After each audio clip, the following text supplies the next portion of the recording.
Over here in the red, we have a player who I am personally very impressed with. His name is... I am MVP.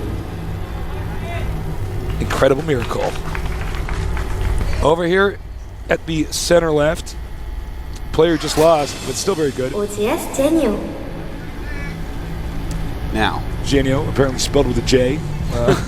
Yeah. According to that voice. That's right, they call it pizza here. Pizza. Yep, it's pizza. Anyways, as we see on the spots, as you can see on the mini-map there in the bottom left, the right-hand position is MVP. The left-hand position is Zenio. So those are as far away as they can get. It favors Zerg more to be further away. Zerg always likes to be further. Terran always likes to be closer. So that's a good thing for Zenio. And I'm actually really thinking that it's quite possible to go on a Game 3 here. That game was actually really good and a lot closer than MVP started to make it look in the late game. Well, had MVP done any mismicroing or any miscontrolling, he would have lost. Absolutely. Simple. Absolutely. So, I wasn't even sure it was going to work at first, but... No, when he was attacking, I was like, ooh, you're taking a lot of damage at your Expo. Are you completely sure about this? It seems like your force is something that a Zerg player could kill, but he relied completely upon his positioning and his micromanagement.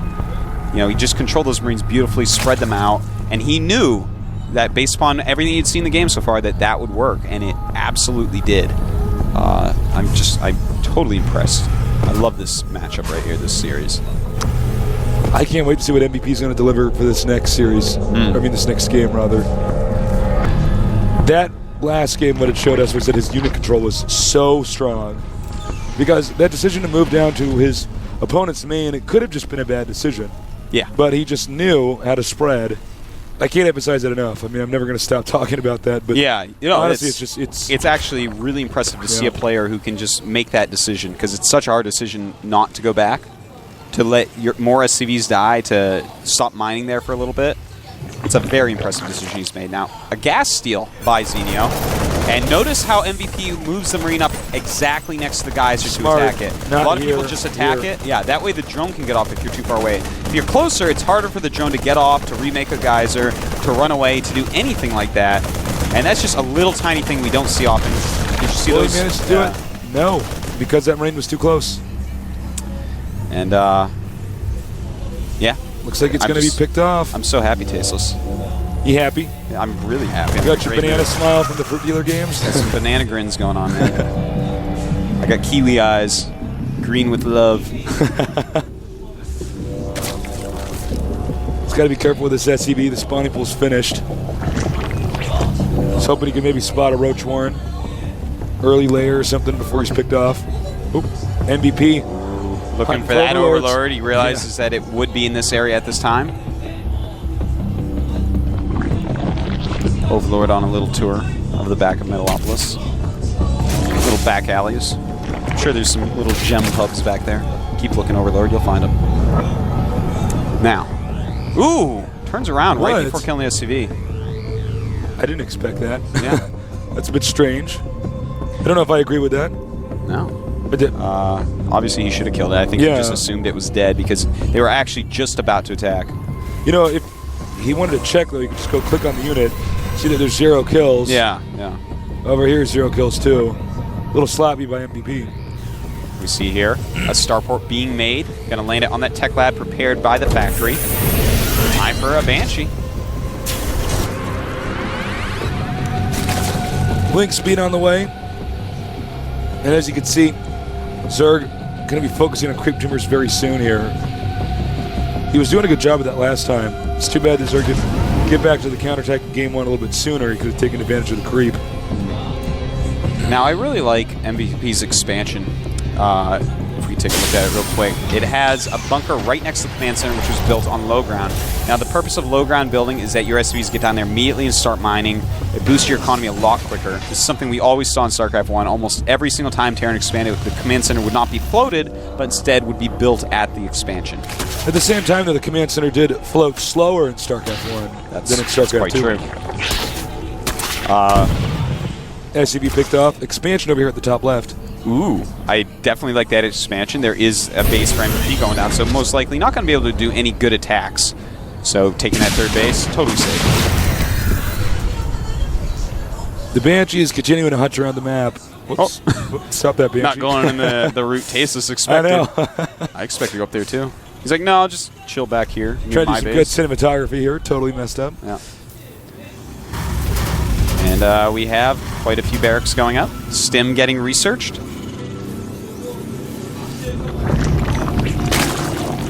I thought MVP was also going to check this Zelnaga watchtower. He didn't. He just took out the one over here. Yeah, yeah. You got to assume there's going to be runs on both. And Banshee is just kind of chilling in front of MVP's base. You know, just having one Banshee like this is actually pretty neat. And delays a mule from mining a little bit. That's great. That's going to cost MVP 30 minerals. But as I was saying, having It's just like a one defensive Banshee. Banshee. Yeah, and you just kind of kill some scouting stuff, and you put the fear of Banshee into your opponent. Yeah. And the fear of Banshee oftentimes makes Additional people... queens. Yeah, it makes them overreact, you know. You get very careful. We see that here, Spore Crawler. Yeah, see? He's already spent on a Spore Crawler, and that actually costs a lot of money to get a Spore Crawler. So... There's a drone in Zenio 75. scouting here. He is going to see the extra barracks. It's quite a good scout. Did he see that last barracks? Whoops. Excuse me. Counterattack over here. Who cares about what he saw? Going after mules again. Just spending a few links here and there to get the mules. Banshee's out. And look at this. Even a spore crawler's made. Now he's killing some extra drones. The fear of Banshee is in Zenio. And there we go. His two queens do come up to deal with it. Killing yet another drone. 6 kills. I think only 2 of those are lings. Might be 3 though. But regardless, that Banshee is actually doing a great job. Yeah. I would love to see more play like that out of Terran players. Now, one thing I do want to point out is he's getting Roach speed and Baneling speed and Carapace, and also a Spire. So the fact that he's getting Baneling speed so fast shows us he's really learned from last game. He's like, oh yeah, Banelings need to be fast or they don't work. And look at this Banshee. Against the Banshee, he's actually going Roach, Ling, Bane right now. I'm sure he's going to transition to some Needleisks, though, because of that Spire.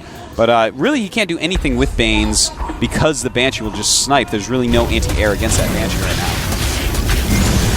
MVP doing a pretty good job here with the Hellions, controlling the intel that the Zerg has on the map. It does not look like Zerg is fully aware that there's a push coming. That's This right. could be bad. And look at this. Going after some Roaches, softening everything up for his army. And a lot of Roaches, a lot of Banes being made. Terran turns around. Yep. Wisely so. That's great. Just push a little bit. Keep scouting with the Banshee. Oh, I can't do anything. Walk back. And this Banshee is just—it's doing such a superb job, Tasteless. It's scouting everything. It's making it so he doesn't make any wrong decisions, and it's just picking up little kills here and there, softening up units. I gotta say, I'm really impressed. MVP. You know, at first I was like, oh gosh, he's gonna move out. This could be very dangerous, unless he has perfectly beautiful control like last game. But actually, he's not. He's just feigning pressure. It's causing the Zerg to make more attacking units who needs to drone up a little bit more. That's right. 11 kills now for the Banshee. Damn. Yeah, this is a great Banshee. And here we go. We had a Marauder drop coming in. Probably going to try to snipe a tech building. Going after the Spire would be the best. Will he do it? Here we go. Going after that Spire. Circling's coming in, microing a little bit. Seeing what he can get. Maybe get the Queen. Oh, he does not quite get it. And runs away, losing nothing. Just a little bit of health and energy. Another push. Ooh, he draws the units up into the main base and then pushes. There's not a whole lot of units there. He does have the Banshee to help against the Banelings. And keeping the Roaches in the main. Beautiful move right there. Spreading those Marines. Look at that. Targeting the Queen. Getting rid of it. Here comes Zenio's army. And MVP well split right now. The Banelings not doing nearly as much as you would expect. And easily crushing Zenio's army right there. But there's more Zerg units coming up here. That's right. It looks like he does have enough to clean up. Zenio coming back. Not letting this army get away. Nice play by Zenio. This Finally drop was that Banshee. stifled. Nothing but humiliating medevacs. Not even them left anymore, as you can see here. And now Command Center being flown down to that gold base. Notice MVP. He's making a little pattern here. He loves to do some attacks, some pushes, and expand right behind him, which is exactly what he's doing here. Looks like the second push is now occurring. This hatchery's been softened up. Meanwhile, Terran going to take the gold. Trying to divert attention from this expansion. It's hard to tell with MVP if he's ever actually serious about attacking. Yeah. He backs up a lot. Which is great play, by the way. So smart. Faking attacks is one of those powerful things in any economy-based RTS game. You simply make them spend a lot of money on defensive units, on defensive play, less drones, and then you walk back, and it costs you absolutely nothing as long as you walked back in time. Zenio spreading out those overlords to put creep everywhere. Very smart. Very high level, as Tasteless and Artosis would tend to say in games. Now, the Hive is almost done here for Zenio. Now, what will he go? Greater Spire. Okay. Against tank-based play, that can be quite good. But will he also get an Ultraless Cavern? That's my question. Now, trying to take a 4th base up there in the top right. It's inadvisable to attack into Terran. Oh, Didn't and drop the MVP. creep in time. Yeah, he should have had everything on drop creep all the time. But MVP, he's got that middle base, and I don't know if this attack's going to be any good. He maybe shouldn't really attack here. Maybe just trying to clean up those Marauders. But yeah, look at that. Planetary siege tanks, spread out Marines and Marauders. Do not go there. Yeah, that's a very defensible position. But that's where the Greater Spire comes into play. Greater Spires can just kind of hover over the no ground area and really harass that gold base. Uh-oh. Trying He to could go run over around. here. Ooh, I Of like course, that. you could just cancel that. It's great to make him cancel because, these immobile siege tanks that he has sieged up near the Planetary Fortress, they really don't want to come and deal with this. He just wants him to sit on his side. It looks like he's going to move out. Here we go, attacking into the natural a little bit. I think Zenio will back up, though. Yeah, for sure. And that was actually really great by Zenio, taking out that 4th base before it became an issue. And the same time, he got his 4th base up, which is exactly, look at that, exactly what Zenio wants to do here. Zenio's going to do it again, though. I don't know if this is advisable. Here we go. Oh, and it looks like he's attacking into this natural.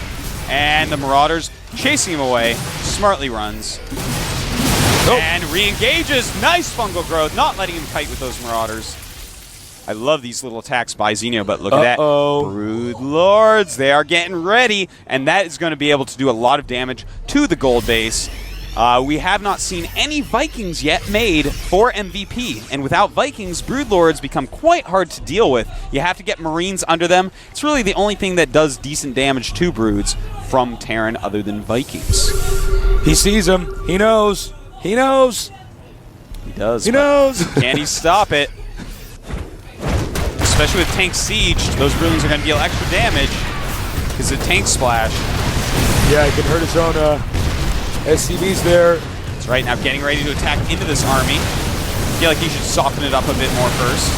But here he goes, attacking in nonetheless. Nice fungal growth and going to take out this Thor super easy. Oh, picks it up. Nice move right there. And, well, it looks like I think he's going to lose all these Trojans, but the Broodlord's doing a great job. Notice he has no SCVs mining there at the gold. Really good moves here by Zenio. He's got to get the store over here underneath these Broodlords. Ooh, we might be seeing... Leave a drop in the main. Oh, very nice. Drop in the main base, really diverting attention. The Planetary Fortress is gone. Nice. MVP opts to be offensive instead of defensive. He can't keep defending like this. Zerg is everywhere. That's right, and he needs this to actually take down this base or he's going to be too far behind. Picks up that Thor, bounces the Thor in and out, and he needs to take out this base, but too many roaches coming up. Doesn't look like he can. These Broodlords turned out to be a beautiful choice, Tasteless. No kidding. You know, they completely just turned this game upside down. They are so good at, because those gold minerals are not very defendable against such a long-range unit. Well, this is at least one small victory for MVP to take out the Broodlords, but I think it's too late now. Oh my god. It's a lot of ultras. What the hell? Are those things ultras? I think I've heard about them. They're pretty good, and this is the beauty about a switch from Broodlord to Ultra. They suddenly have Vikings, and you know what Vikings do against Ultras, Tasteless? Whether they're in the air or landed, they suck against Ultras. Yeah, they almost do more in the air. Well, here he comes running in there with a lot of Ultras, but yeah, smart to back up. No reason to overcommit right now. He's up a lot of bases to just one mining. So really, no reason to attack. Just drops harassment, keeping him down expansions. That's the way that Zenio should be playing. Well, this is pretty interesting. Terran gonna get a planetary over here. I think his chances are dwindling though, as Zerg is just too big to fail. Yeah. It's like Bank of America, man. That is too big to fail. That's it. It's quite true too. He has just so much going on. Unless he suicides a couple times, he should be good. That is the one cool thing about when people go Ultra. Sometimes they have no anti-air, so Vikings can clean up Overlords, but I do not suggest anyone ever makes Vikings against someone making Ultras unless you're playing me, because I like to win. Terran's going to try to move out now. Zerg may engage. Ooh, I don't know if this is going to be the best engagement he can do. A lot of Marauders in there, and if he can kite, they still do a lot of damage to He doesn't have the concussive shells. Oh, he does. In a recent patch, Ultras can no longer be slowed down. Oh, I'm such a noob. That's okay. Oh, drop the main. You know, I don't know. Ooh, a nice big attack here on the front, and he's going to have to micro back, but if he can get a fungal off on those Marauders, the Ultras should be able to clean them up pretty well, and there we go. Nice move right there. Only a few Ultras left, though, along with some Roaches. And MVP going to be able to clean up this attacking army.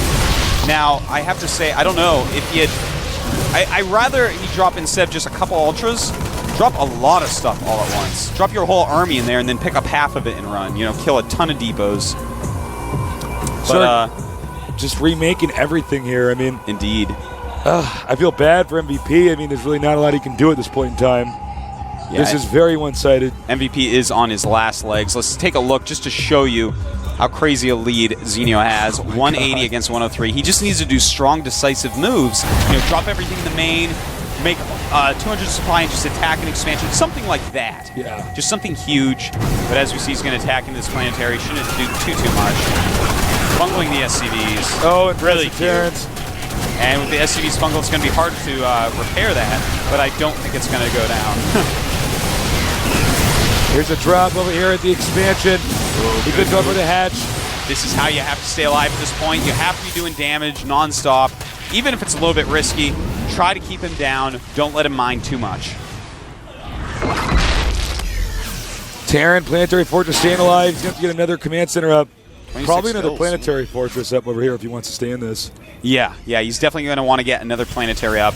And he's going to play a very defensive style, but with these drops, like we're seeing right here, he's got to keep these bases down on Zenio. If Zenio has half the map against, you know, just 2 bases for long, then it's just death. Nidus Worm sounding right over here. That's right. Just wants to rally in a bit quicker. And here we go. This looks like it's going to be the final battle. It does look like that. Zenio with a lot of ultras, so much more supply than MP. Beautiful fungal growths right there. Oh my god. And still, planetary is pretty awesome. So many dead ultras. Great defense there by MVP name. Or MVP name. That was his name in StarCraft I. Incredible miracle. I am MVP. Yes. I'm MVP. That's right. No, I'm not. I'm Artosis. Here we go. Terran moving out again. MVP putting up quite a fight. Don't know how long this is going to last, though.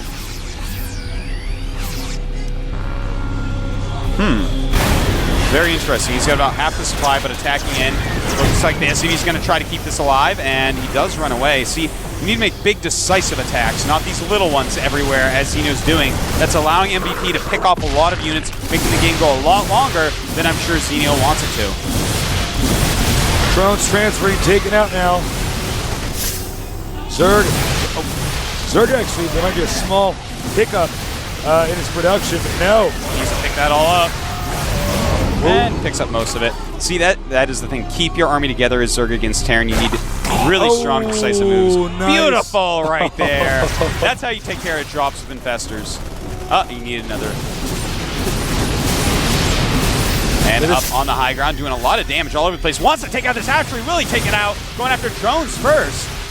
There we go. He After will the get it. hatchery. He will get it. It does look like it. Yes, the hatchery does go down, picks up, and it's time to get out of there. My voice is breaking. I am so excited. I'm like a little teeny bopper for these guys, man. Puberty attacks Artosis as MVP attacks the hatchery. It already beat me once, Stasis. I don't know why it's coming back. Puberty is pretty imbalanced, man. I've been 15 before, too.